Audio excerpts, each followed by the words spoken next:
Hey guys, क्या कर रहे हो? आज हम स्टार्ट करते हैं लीनियर का लेक्चर नंबर 7।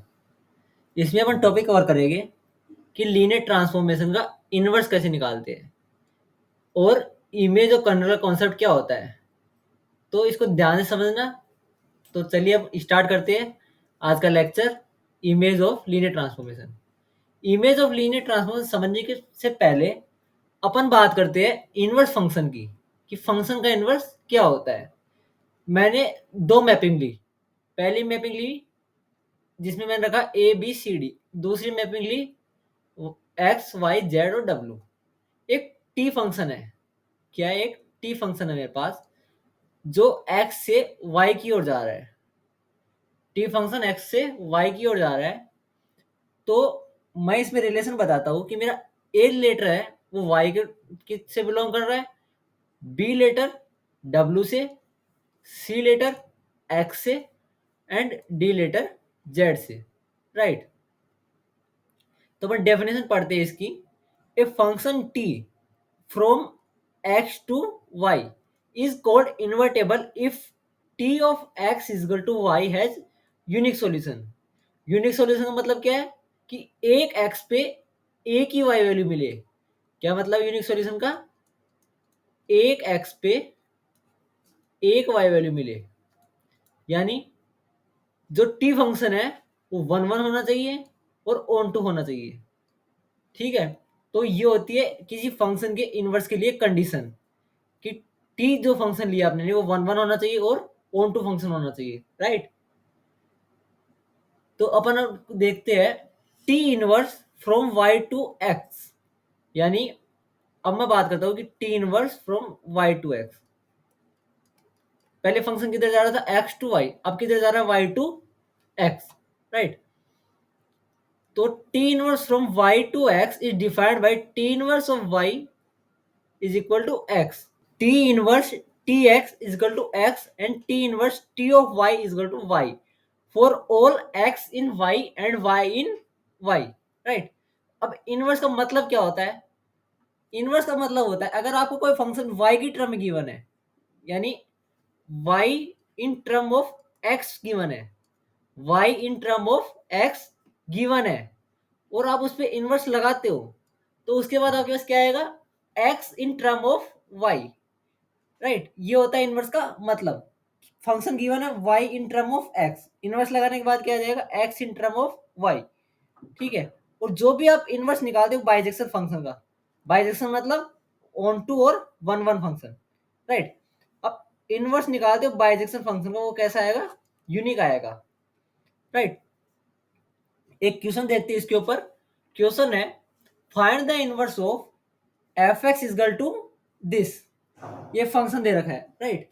तो सबसे पहले मैं काम करता हूं, मैंने माना F X is equal to Y माना। मैंने सबसे पहले F X is equal to Y माना। अब मैं लिखता हूं Y is equal to X plus three by two. Two को मैं क्रॉस मल्टीप्लाई करता हूं तो मेरे पास आएगा two Y is equal to X plus three. अब इनवर्स का मतलब क्या था? कि y in term of x given है, निकालना क्या है? x in term of y, यानी x निकालना है ना। तो x को मैं एक तरफ लेता हूं तो मेरे पास आएगा two Y minus three. Right. और इधर से अगर मैं निकालता हूं तो x मेरे पास क्या आ जाएगा? f inverse y। तो ये क्या हो जाएगा? f इनवर्स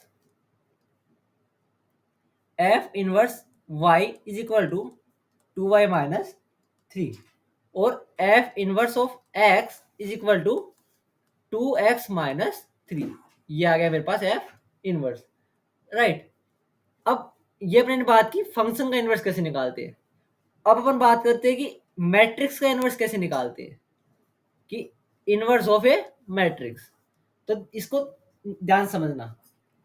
सबसे पहली बात कि मैट्रिक्स का इनवर्स ओनली और ओनली स्क्वायर मैट्रिक्स का निकलता है। मैट्रिक्स का इनवर्स स्क्वायर मैट्रिक्स का निकलता है। राइट। इसको चेक करने के लिए अपने पास दो मेथड है। दो मेथड कौन कौन से हैं? पहला मेथड है मैट्रिक्स को सोल्व करके, यानी उसकी टाइप को देख के उसका इनवर्स बता सकते हैं। कैसे? मैं कंडीशन वन में लेता हूं कि मेरे पास एक सिंगुलर और नॉन इन्वर्टर मैट्रिक्स है। नॉन इन्वर्टेबल मैट्रिक्स और एक सिंगुलर मैट्रिक्स। सिंगुलर मैट्रिक्स के इसका मतलब क्या निकला कि इसका मतलब निकला सिंगुलर मतलब सिंगल वैल्यू। सिंगुलर का मतलब क्या हुआ? Single value. यानी आपके पास एक मैट्रिक्स है ए, और अगर आप उसका डिटरमिनेंट निकालते हो यानी determinant of A is equal to आपके पास जीरो आता है। जीरो क्या है? एक सिंगल वैल्यू। सिंगुलर का मतलब सिंगल वैल्यू। डिटरमिनेंट ऑफ ए आपके पास जीरो आता है तो वो मैट्रिक्स नॉन इन्वर्टेबल होती है। और अगर determinant of A not equal to zero आता है तो वो मैट्रिक्स आपके पास इन्वर्टेबल होएगी। ये तो हो गई अपन कि डिटरमिनेंट से आप कैसे चेक कर सकते हैं कि मैट्रिक्स इन्वर्स होगी या नहीं होगी। अब अपन बात करते हैं जो अपने कोर्स में है कि अपन किससे चेक कर सकते हैं। वो है, मैं एज्यूम किया कि एक मैट्रिक्स है एन बाई एन की, वो इन्वर्टेबल तब होएगी जब उसका R R F of A is equal to I N. यानी R R F of A matrix का आइडेंटिटी मैट्रिक्स आना चाहिए उसी ऑर्डर का जिस ऑर्डर की ए मैट्रिक्स है। एंड दूसरी कंडीशन क्या है कि rank of A is equal to N. A matrix की रैंक उसके ऑर्डर के एन के इक्वल आनी चाहिए। वो तब अपन बोल सकते हैं कि ए इन्वर्टिबल मैट्रिक्स होएगी। तो अपन पूरे कोर्स में किसके ऊपर बात करेंगे? आरआरएफ और रैंक के हिसाब से चेक करेंगे मैट्रिक्स इन्वर्टिबल है या नहीं है। और कुछ टाइम पे अपन ये देखेंगे कि 2x2 मैट्रिक्स के लिए कि अपन इससे कैसे अप्रोच लगाए, 2x2 के लिए नॉन सिंगुलर मैट्रिक्स से अप्रोच कैसे लगाए। राइट, तो चलिए अभी कुछ पॉइंट्स देखते हैं, उसके बाद अपन बात करते हैं क्वेश्चंस की।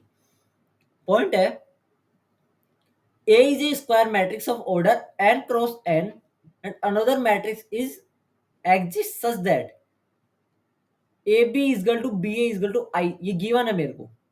अगर ये कंडीशन गिवन है तो मैं बोल सकता हूं B is the inverse of A, यानी B is the inverse of A।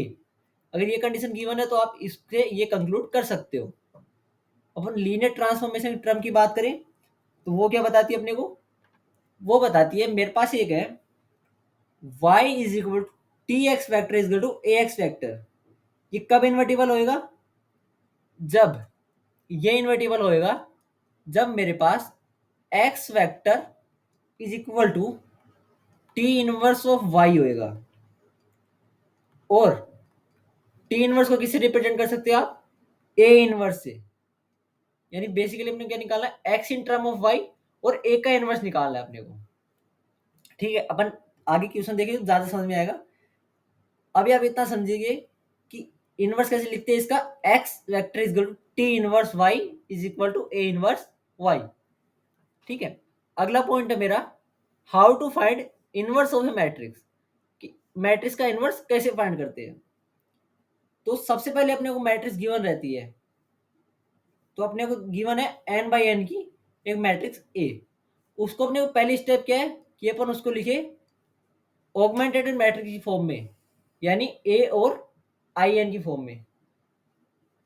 ठीक है, फिर अपन उसको सोल्व करके उसको कंप्यूट करें R R F of A in I N. Right, तो इसमें अपने पास दो कंडीशन बन सकती है, या तो वो आर आर एफ में आ जाए या नहीं आए। तो पहली कंडीशन है वो आर आर एफ में आ जाए। Suppose if R R F of A is in the form of I N is equal to A, यानी मैंने पहले सबसे पहले क्या किया? ए ऑफ आई एन ये वाला बनाया। अब मैं इसको सोल्व कर रहा हूँ आर आर एफ के लिए। मैंने इसको आर आर एफ के लिए सोल्व किया और मेरे पास ए चेंज हो किस में आ गया? आई एन में आ गया। और सामने मेरे पास कुछ भी मैट्रिक्स आ गई, मतलब जो भी आया उसको मैं बी मानता हूं। अगर मेरे पास ऐसा बनता है तो जो बी होएगा, जो मेरे पास बी आया उसी को मैं ए इनवर्स बोलूंगा। जैसा कि मैंने डेफिनेशन में लिखा है R R F of A I N is the form of I N of B, then A is invertible, then B is the inverse of A, B is to A inverse. Right, समझ में आया? ये तो कि identity matrix आ जाए अपने पास इस side में एक ही जगह पे। और अगर मान लो कि नहीं आए, दूसरी फॉर्म में आ जाए, तो ए इनवर्स एग्जिस्ट नहीं करेगा। अभी इनवर्स की कुछ प्रॉपर्टी होती है वो देखते हैं। इनवर्स की प्रॉपर्टी है आप किसी इनवर्स का इनवर्स लेते हैं, यानी मेरे पास ए इनवर्स गिवन है और आप उसी का फिर से इन्वर्स ले रहे हैं तो फिर से वही मैट्रिक्स आ जाएगी जो पहले होती थी। यानी इन्वर्स का इन्वर्स लेने पे मैट्रिक्स पे कोई फर्क नहीं पड़ेगा, जो पेरेंट मैट्रिक्स है वही आ जाएगी, राइट। अगर आप ए बी का इन्वर्स लेते हैं तो इसमें क्या होता है, अब जब भी इन्वर्स लेते हैं ना किसी दो मैट्रिक्स के प्रोडक्ट का, तो वो क्या करता है, रिवर्स लॉ फॉलो करता है। अभी रिवर्स लॉ क्या है कि कि पीछे से इन्वर्स करता है, यानी बी का इन्वर्स फिर ए का इन्वर्स, यानी रिवर्स लॉ फॉलो करता है, राइट। दो मैट्रिक्स प्रोडक्ट में तो आप इसको इन्वर्स करें तो कैसे करेगा, B inverse A inverse, right. अब आप किसी इन्वर्स का मैग्नीट्यूड ले रहे, सॉरी डिटरमिनेंट ले रहे हैं, इन्वर्स का डिटरमिनेंट ले रहे तो आपके पास क्या आएगा, 1 अपॉन डिटरमिनेंट ऑफ ए। और किसी इन्वर्स को आप उसकी पेरेंट मैट्रिक्स से मल्टीप्लाई करते हो, यानी ए को मैंने ए इन्वर्स से मल्टीप्लाई किया तो मेरे पास क्या आएगा, आइडेंटिटी मैट्रिक्स आएगी एक। या आप इसको ए को ए इनवर्स से मल्टीप्लाई कर लो या फिर ए इनवर्स को ए से मल्टीप्लाई कर लो, बात वही है कि आइडेंटिटी मैट्रिक्स आएगी उसी ऑर्डर की जिस ऑर्डर की ए है, राइट। अब लास्ट है प्रॉपर्टी है इसकी जो काफी इंपॉर्टेंट है। लास्ट प्रॉपर्टी है, let A and B two N cross N matrix such that B A is equal to I N. ये मेरे को क्या है, गिवन है, B A is equal to I N given है। तो मैं बोल सकता हूँ ए और बी दोनों मेरे पास इन्वर्टिबल होगी, ए और बी दोनों मेरे पास इन्वर्टिबल होगी, और A inverse is equal to B होएगा और B inverse is equal to A होएगा और A B is equal to I N होगा। ये चीज मैं आपको पहले ही बता चुका हूँ, राइट। अब इसके बाद है कि अपन देखें कि भाई 2x2 मैट्रिक्स के लिए इनवर्स कैसे निकालते हैं, जो मैंने आपको ऊपर बताया था कि कई बार अपन 2x2 के लिए डिटरमिनेंट फॉर्म भी यूज में ले लेते हैं इनवर्स निकालने के लिए। और अगर आपको हायर ऑर्डर क्या है, यानी 3x3 क्या है, 4x3 क्या है, तो आपको RRF यूज में लेना है। लेकिन आपको 2x2 की दे रखे तो आप उसको डिटरमिनेंट फॉर्म से भी कर सकते हो। जैसे मैंने एक मैट्रिक्स मानी, ए मैट्रिक्स मानी ए बी सी डी, ये मेरे पास इसका ऑर्डर हो गया 2x2, राइट। ये इन्वर्टिबल कब होएगी, जब इसका डिटरमिनेंट नॉन जीरो है। और डिटरमिनेंट क्या होता है, इसका मल्टीप्लाई, यानी इन दोनों का मल्टीप्लाई माइनस इन दोनों का मल्टीप्लाई, एडी का मल्टीप्लाई माइनस बीसी का multiply not equal to zero आना चाहिए, तब ए इन्वर्टिबल होगी। और उसकी वैल्यू क्या आएगी, A inverse is equal to 1 upon determinant of A, और ब्रैकेट में क्या आएगा, ये ए और डी आपस में रिवर्स हो जाएगी। ए और डी रिवर्स करते हैं तो क्या आएगा, डी और ए, और सी और बी रिवर्स होके नेगेटिव साइन लग जाता है, तो ये क्या हो जाएगा, माइनस बी और माइनस, सॉरी सी और बी के क्या लग जाता है, रिवर्स नहीं होते ये, सी और बी के क्या लग जाता है, नेगेटिव साइन लग जाता है, राइट। तो माइनस ऑफ बी और माइनस ऑफ सी, ये होता है मेरे पास 2x2 के लिए इनवर्स का फॉर्मूला, राइट। पहला क्वेश्चन है मेरे पास कि suppose A B C are three matrix, N by N की तीन मैट्रिक्स है मेरे पास, और गिवन क्या कंडीशन क्या है, A B C is equal to I N, so that B is the invertible, express B inverse. निकालना क्या है, बी इनवर्स किसकी टर्म में, ए और सी की टर्म में। तो गिवन मेरे पास A B C is equal to I N, right. तो मैं इसको लिखता हूं, ए और बी को एक साथ लिखता हूं और सी को अलग लिखता हूं, राइट। कोई दिक्कत, इसको अपन ऐसे लिख सकते हैं जैसे आपने मैट्रिक्स मल्टीप्लिकेशन में पढ़ा था ना पिछले लेक्चर में, तो आप इसको ऐसे लिख सकते हैं। और मैं इसको ऐसे भी लिख सकता हूं, A B is equal to I N, right. तो मैंने आपको एक प्रॉपर्टी पढ़ाई थी ऊपर कि B A is equal to I N है या फिर, और A B is equal to I N है, तो ये दोनों इनवर्स होएगी। यानी मतलब क्या हुआ कि मेरे पास होएगा जो बी इनवर्स होएगा वो मेरे पास आएगा सी और ए का, राइट। ये मैंने आपको ऊपर प्रॉपर्टी बताई थी, कौन सी वाली, ये वाली, B A is equal to I N, then A inverse is equal to B and B inverse is equal to A, right.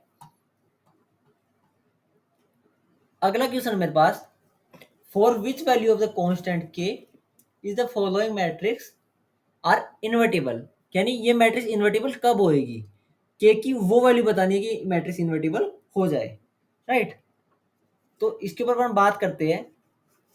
तो मैं बात करता हूँ इसको आरआरएफ से सॉल्व करने के लिए। तो इसका अपन आरआरएफ बनाते हैं, राइट।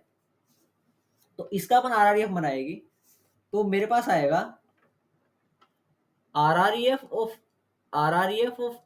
A I N. पहली स्टेप क्या थी, अपन इसको ऐसे लिखे, राइट।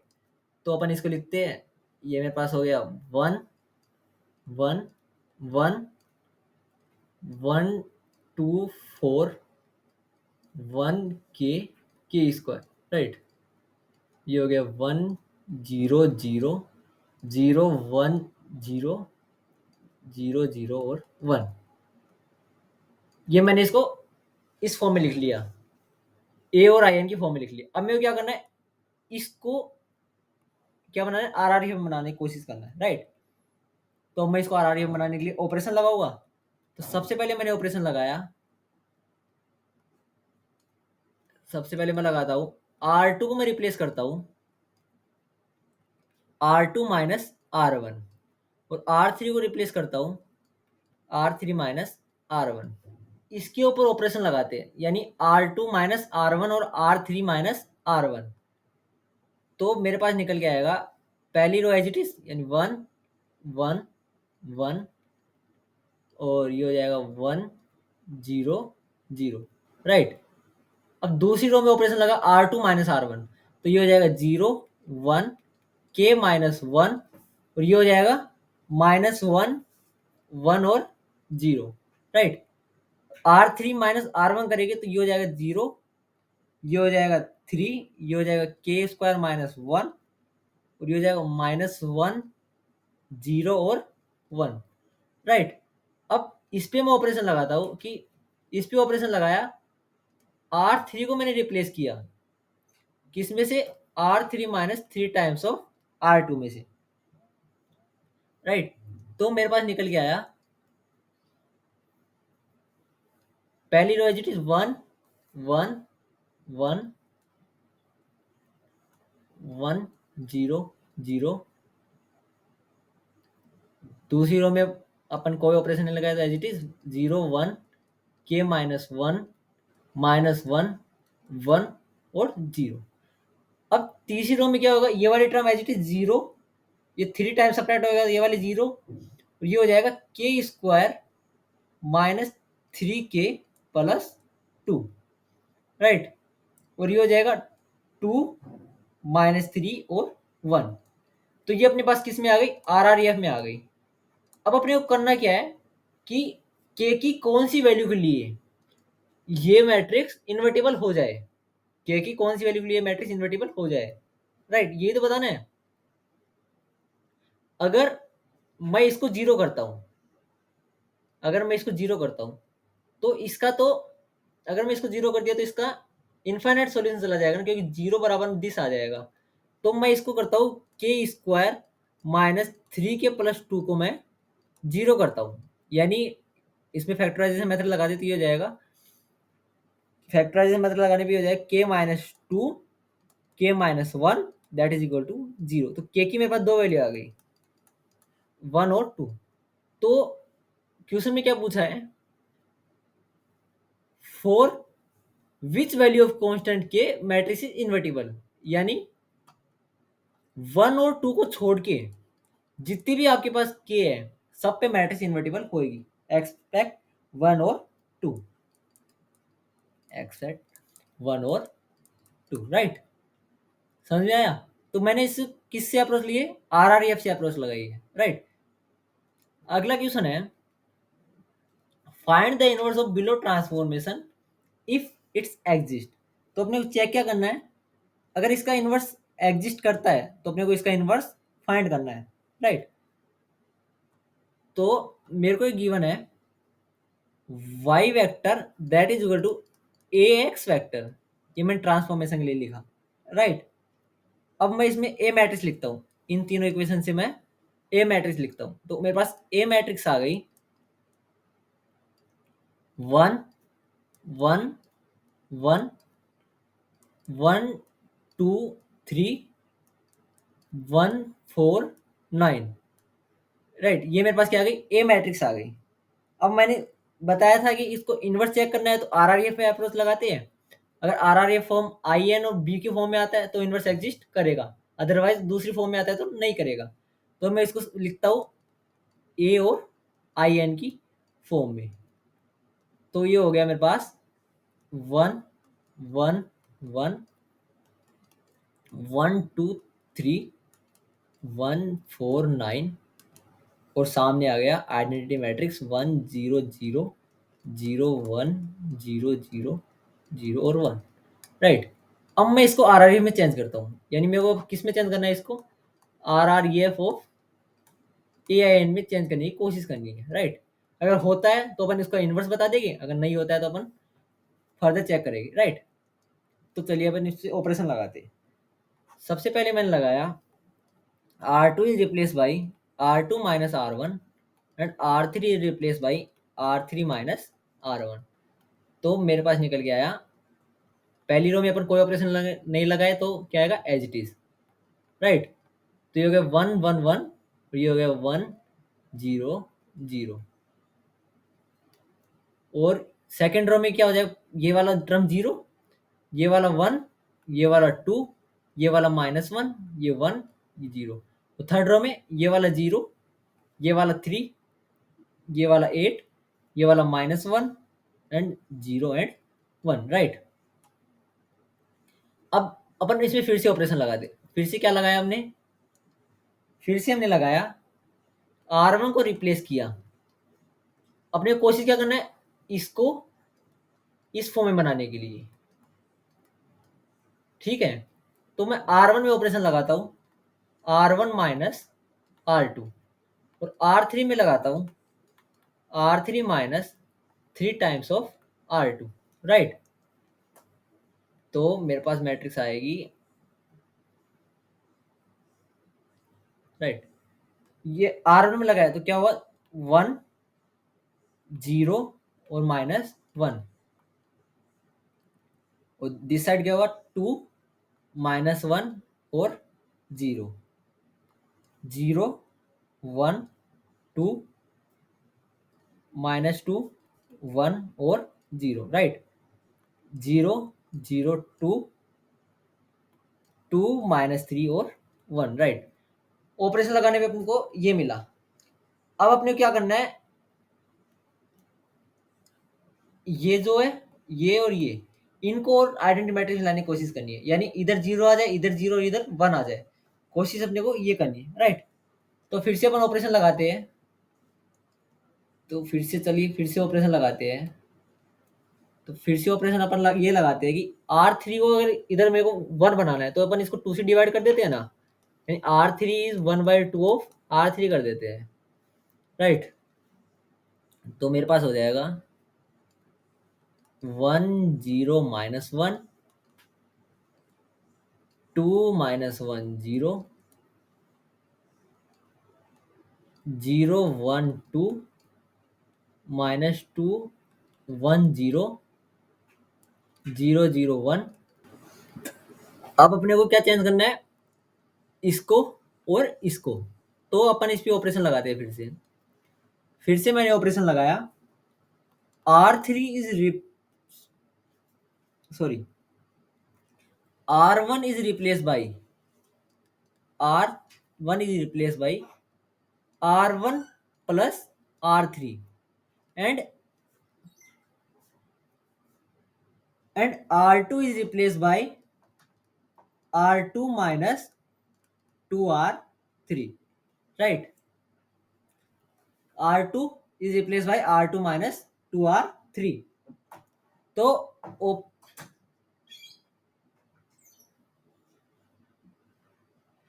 ऑपरेशन लगाने के बाद मेरे पास आया,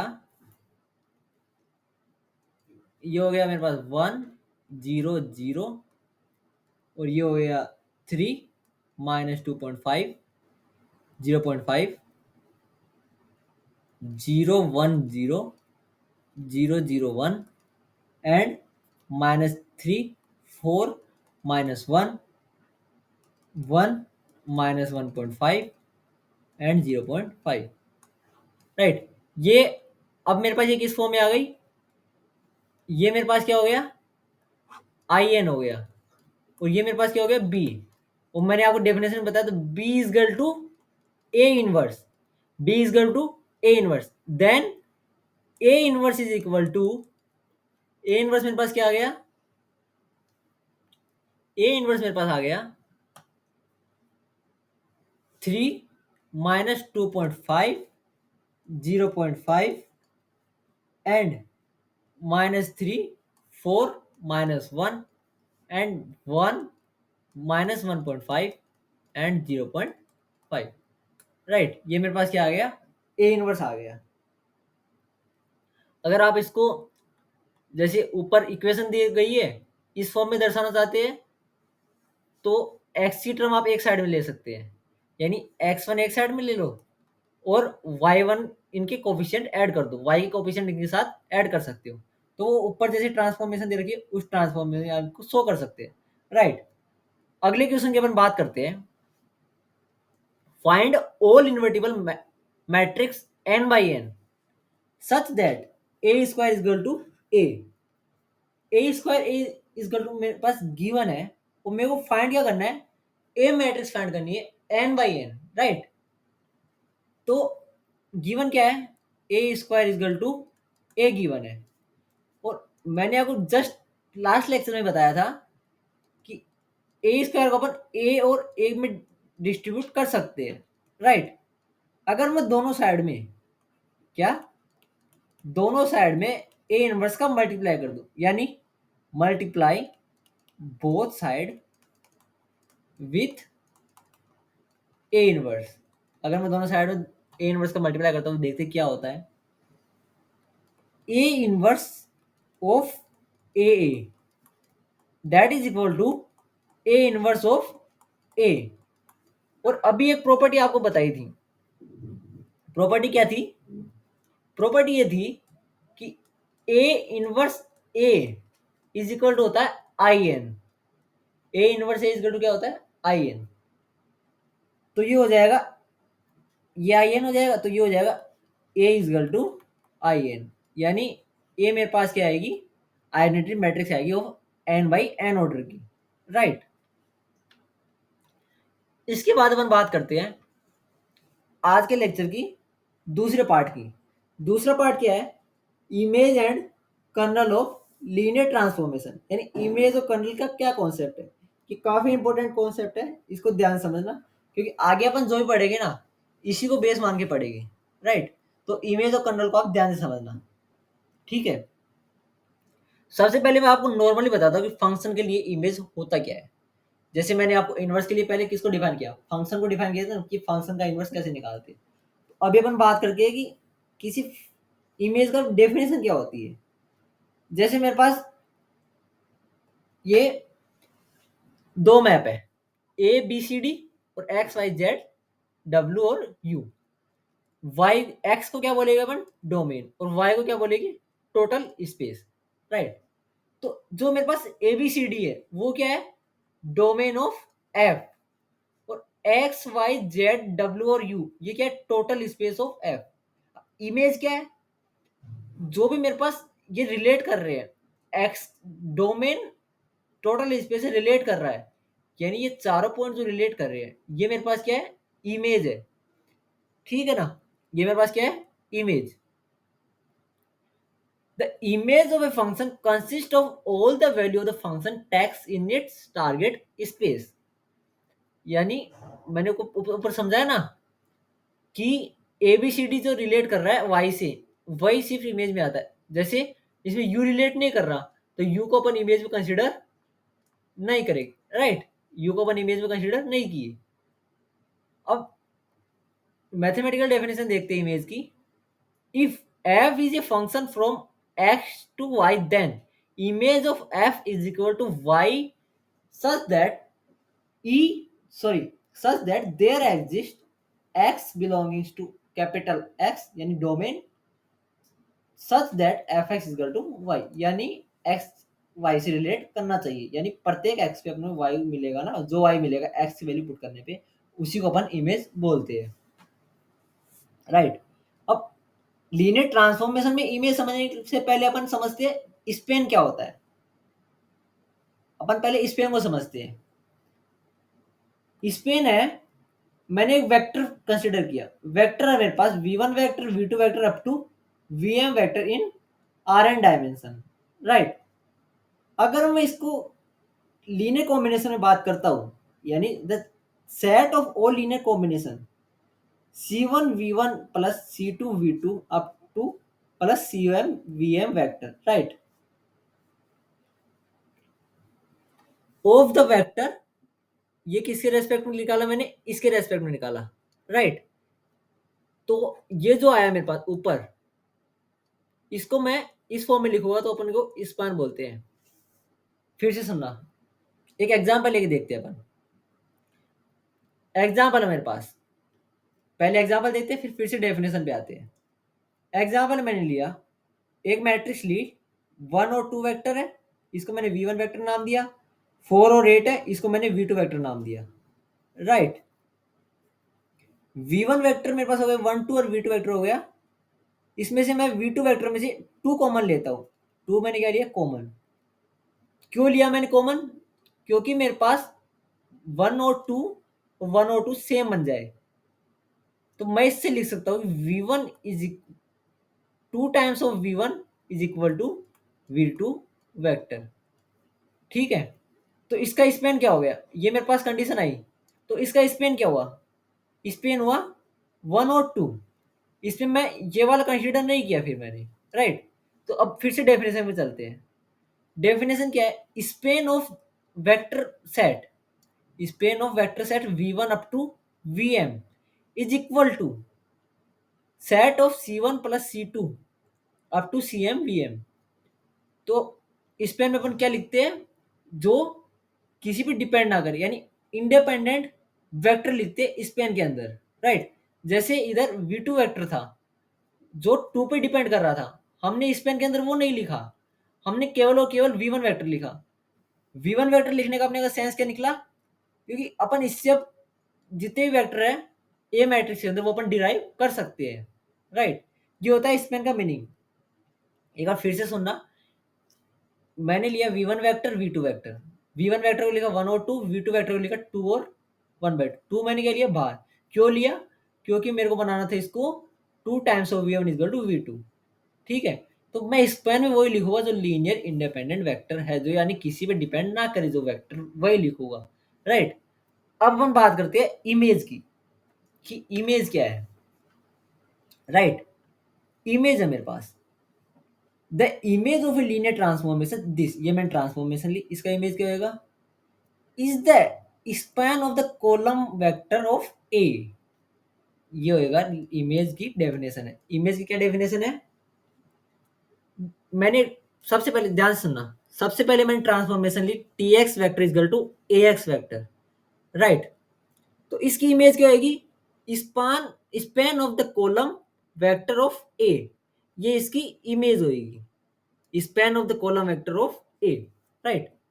अपन इसको अब डिनोट किससे करेंगे, आई एम, यानी image, image of T is equal to और इमेज ऑफ ए, यानी इसको इमेज ऑफ टी भी लिख सकते हैं और इमेज ऑफ ए से भी डिनोट कर सकते हैं, right. The image of T is also called column space of A, image of T को क्या बोल सकते हैं, column space of A, right. अभी कुछ प्रॉपर्टी है इमेज में, वो देखते हैं, फिर उसके बाद अपन क्वेश्चन देखते हैं इमेज का, राइट। तो प्रॉपर्टी है मेरे पास, पहले मैंने माना image of a linear transform T from R M to R N, right. The zero vector in R N is in image of T, ठीक है। दूसरी प्रॉपर्टी है, if v1 and v2 are image of T, तो दोनों का add भी क्या होगा, उसका इमेज होगा टी का, ठीक है। अगर v1 v2 आपके पास टी में इमेज है तो उनका दोनों का सम भी टी में इमेज होगी, राइट। और अगर आप किसी इमेज, कोई इमेज टी है आपके पास, मान लो कि मेरे पास है v vector is the image of T, तो अगर आप उसको k से मल्टीप्लाई करते हो v वेक्टर को, तो वो v इमेज होगी t की, right. Then k v vector is equal to k times of t k times of v w vector is equal to t of k of w vector, right. अब अपन एक question देखते हैं। Question है मेरे पास, consider a n cross n matrix A so that image of A square is a subset of image of A। Prove क्या करना है कि image of A square is subset of image of A। ये चीज मेरे को prove करनी है। That is each vector in image of A square is also in image of A, right. तो सबसे पहले मैं कंसिडर करता हूं B vector is equal to A square V vector, right. ये मैंने अज्यूम किया है। मैं इसको ऐसे लिख सकता हूं A of V vector, right. अब मैं इसको लिखता हूं B is equal to A of V vector. अब मैं इसको डब्ल्यू मानता हूं, ए डब्ल्यू। तो डब्ल्यू मेरे पास क्या आया, ए वी वेक्टर, राइट। इधर समझ में आया। अब मैं बोल सकता हूं कि ये जो इक्वेशन है कौन सी, B vector is equal to A W vector, ये इमेज होगी ए में। पहले अपन क्या बात किए थे कि बी इमेज थी ए स्क्वायर में। अगर अपन इससे कंक्लूड करें तो बी इमेज अब किस में आ गई, ए में। फिर से देखना, पहले अपन क्या माने, B is equal to A square B. ये क्या था, in the image of A square, right. अपन इसको तोड़ मरोड़ के अपन इसको इसमें लिया है, B vector is equal to A W vector. तो ये क्या हो जाएगा, B vector is in the image of A, right. ऊपर वाले प्रॉपर्टी का अप्लाई किया है बस हमने, समझ में आया। अपने को क्या प्रूव करना था कि each vector of E M A square is also I M A square, right. अगले क्वेश्चन की अपन बात करते हैं। Find vector that span of image of A. तो मेरे पास, मैं इसको मानता हूं v1 वेक्टर, इसको मानता हूं v2 वेक्टर, इसको मानता हूं v3 वेक्टर, राइट। तो मेरे को इससे साफ साफ दिख रहा है जो v2 वेक्टर है, जो v2 वेक्टर है वो 2 टाइम ऑफ है v1 वेक्टर, राइट। और जो v3 वेक्टर है, जो v3 वेक्टर है वो 3 टाइम्स ऑफ है v1 वेक्टर, राइट। तो मैं अगर इसका स्पेन लिखूं तो इमेज क्या होता है, इमेज की डेफिनेशन क्या लिखी थी, कॉलम स्पेस। तो इसकी मैं स्पेन की बात करूं तो स्पेन क्या होगा, लीनियर इंडिपेंडेंट वेक्टर लिखने, यानी अपने v2 और v3 नहीं लिख सकते इसमें। तो अपन इसमें क्या इंक्लूड करेंगे, 1 1 1। यानी अपन इमेज ऑफ ए की बात करें तो वो क्या हो जाएगा, स्पेन ऑफ v1 वेक्टर, यानी 1 1 1 वेक्टर, राइट। अगर कई बार आपको ये चीज ना बने, ऐसे आपको समझ में नहीं आए कैसे बनाते हैं, तो आप RREF की तरीके से भी जा सकते हैं, राइट। वो मैं आपको आगे इंट्रोड्यूस करा दूंगा कि RREF तरीके से आप कैसे चेक करते हैं, ठीक है। अभी अपन बात करते हैं कर्नल की। ये हमने किसकी बात की, इमेज की। इमेज क्या होता है, कॉलम स्पेस होता है स्पेन का, राइट। अब हम बात करते हैं कर्नल की। Kernel of a linear transformation, मैंने लीनियर ट्रांसफॉर्मेशन मानी T x vector is equal to A x vector. The kernel of T is the solution set of the linear system that is Tx is equal to Ax vector is equal to 0। यानी ये condition apply होनी चाहिए, क्या, Tx vector is equal to Ax vector is equal to 0 vector. अब इसको denote किससे करते हैं, CKER, यानी कर्नल ऑफ T और कर्नल ऑफ A, किससे भी आप रिप्रेजेंट कर सकते हो। और कर्नल ऑफ T को क्या बोलते हैं, नल स्पेस ऑफ ए। और इसी को कर्नल ऑफ, और कर्नल को क्या बोलते हो, नलिटी बोलते हो, वो मैं आपको आगे इंट्रोड्यूस करा दूंगा। अभी आप इतना ध्यान रखिए, कर्नल को क्या बोलते हैं, null space of A, right. अभी अपन देखते हैं कि linear transformation from Rm to Rn image of T। Is equal to T x vector such that X vector in R M is subset of target space. यानी इमेज क्या होता है, जैसे मैंने आपको वो मैपिंग बताई थी, मैंने उसमें लिया था ए बी सी डी और इधर लिया था X Y Z W U, यानी ये एक तरीके से सबसेट का ही काम कर रहा है ना। तो मैंने क्या लिखा, image is a subset of the target space R N of T, यानी सबसेट होएगा टारगेट स्पेस आर एन का। इसमें ध्यान रखना है सबसेट ऑफ आर एन होगा ये। वो कर्नल ऑफ टी क्या होगा, सबसेट ऑफ आर एम।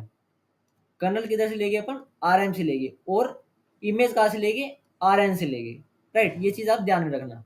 तो अगला क्वेश्चन मेरे पास, find the vector that span the kernel of A, यानी अपने कर्नल ऑफ ए निकालना है, यानी अपने को निकालना है A x is equal to 0 vector. Right, तो ए है मेरे पास 2 6 3 9, और मैं x मानता हूँ x1 और x2, that is equal to 0 0। Right, अब मैं इसको सोल्व करता हूँ। अब इसको आप आर आई एफ से सोल्व कर रहे हो।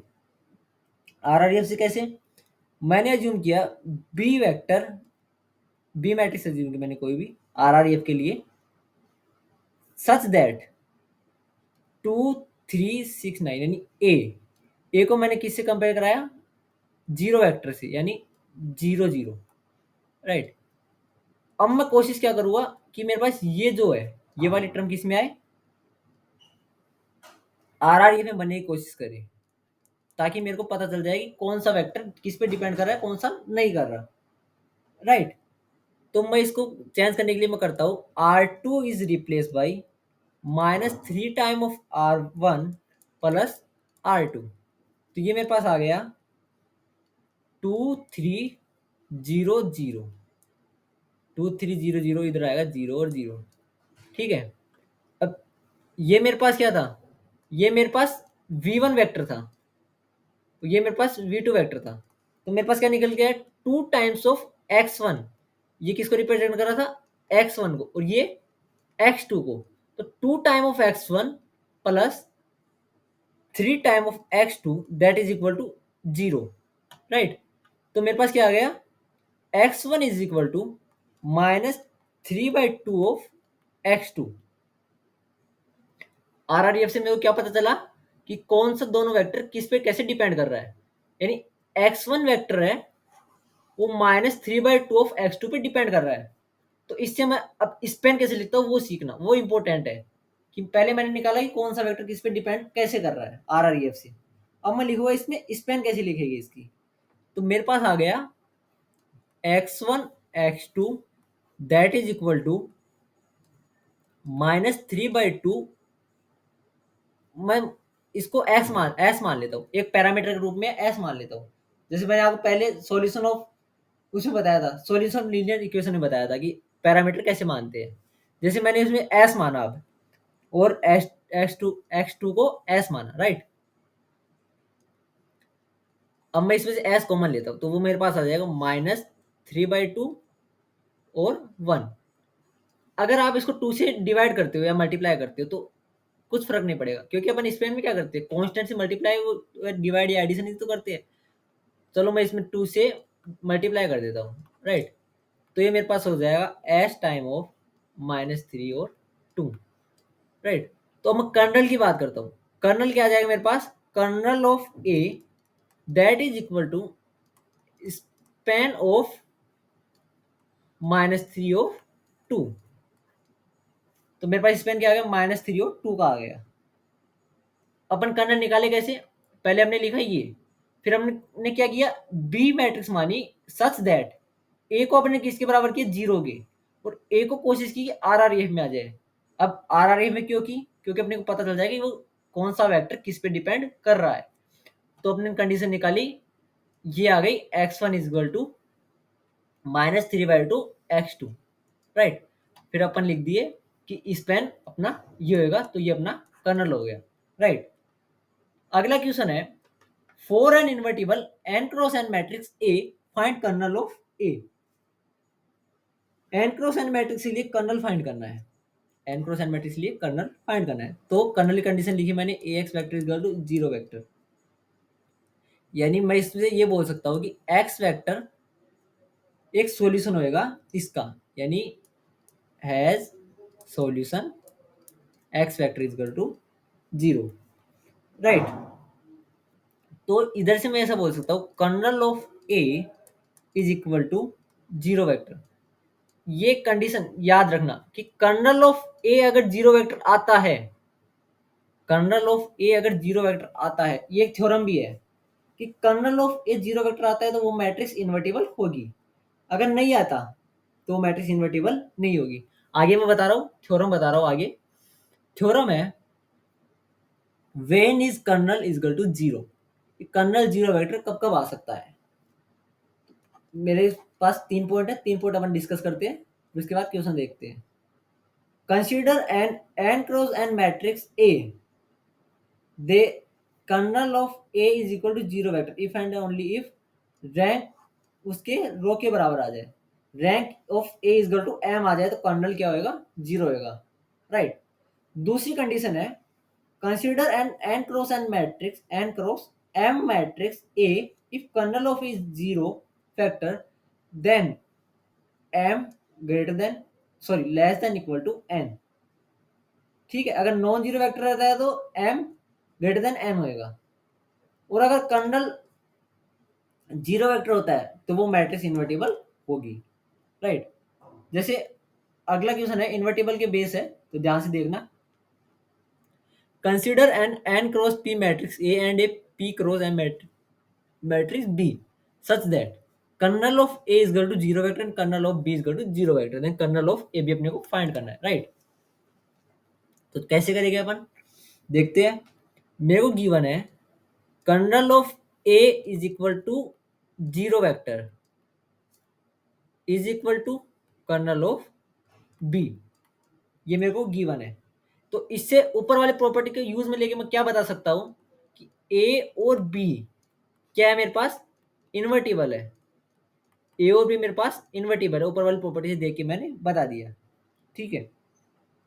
अब मैं एक मानता हूं सी मैट्रिक्स मानता हूं सच दैट, ये तो मेरे को पता है अगर दोनों इन्वर्टिबल है तो ए बी का प्रोडक्ट क्या होगा, आई होगा, ये तो मैंने इनवर्स में पढ़ा है, ठीक है। अब मैं मानता हूँ सी मैट्रिक्स कुछ इस प्रकार से मानता हूँ कि ए बी का प्रोडक्ट होगा सी के साथ, वो भी मेरे पास क्या आएगा, आई आएगा, मैंने ये एज्यूम किया है, राइट। अब मैं इसमें ए इनवर्स से मल्टीप्लाई करता हूँ, अगर मैं इसको ए इनवर्स से मल्टीप्लाई करता हूँ तो मेरे पास आएगा A inverse A B C is equal to A inverse I, right. और ये तो आप जानते हो ना A inverse A is equal to I होता है, तो ये मेरे पास हो जाएगा B C is equal to A inverse. अब मैं इसमें बी इनवर्स से मल्टीप्लाई करता हूँ तो ये मेरे पास हो जाएगा B inverse B C is equal to B inverse A inverse, right. तो ये मेरे पास हो गया C is equal to B inverse A inverse. अब इससे मेरे को क्या पता चला, मैंने प्रॉपर्टी पढ़ाई थी इनवर्स में, ए बी का इनवर्स आप लोगे तो आपके पास क्या आएगा, बी इनवर्स ए इनवर्स। यानी आप इधर से क्या बोल सकते हो कि ए बी मेरे पास क्या है, मैंने ऊपर प्रोडक्ट किसका लिया था, ए बी का प्रोडक्ट लिया था किसके बराबर, आई के बराबर, और मेरे पास क्या आ गया, इसका रिवर्स आ गया, तो ये वाली प्रॉपर्टी फुलफिल हुई। अगर ये वाली प्रॉपर्टी फुलफिल हुई तो आप बोल सकते हो ए बी क्या है मेरे पास, इन्वर्टिबल है, ए बी का मल्टीपल क्या है मेरे पास, इन्वर्टिबल है। और अगर किसी का मल्टीपल इन्वर्टिबल है तो उसका कर्नल क्या होगा, कर्नल ऑफ ए बी क्या हो जाएगा मेरे पास, 0 वेक्टर हो जाएगा ना। और मेरे को क्वेश्चन में निकालना क्या था, kernel of A B vector, तो मेरे पास आ गया kernel of A B vector, ठीक है। तो अगर आपको कई बार 0 वेक्टर दिया हो तो आप उसको इन्वर्टिबल मैट्रिक्स सोचने की ज़्यादा कोशिश करें, प्रायोरिटी उसी को दे, ठीक है। वैसे आप बहुत से मेथड सोचने के, लेकिन आप प्रायोरिटी इन्वर्टिबल मैट्रिक्स दे जब आपको कर्नल 0 के इक्वल में दिया हो, राइट। तो आज के लेक्चर में हमने बात की इनवर्स की, इमेज की और कर्नल की। अगले लेक्चर में आपको मिलेगी। Thank you very much. कोई डाउट हो तो कमेंट करके बताना। Thank you.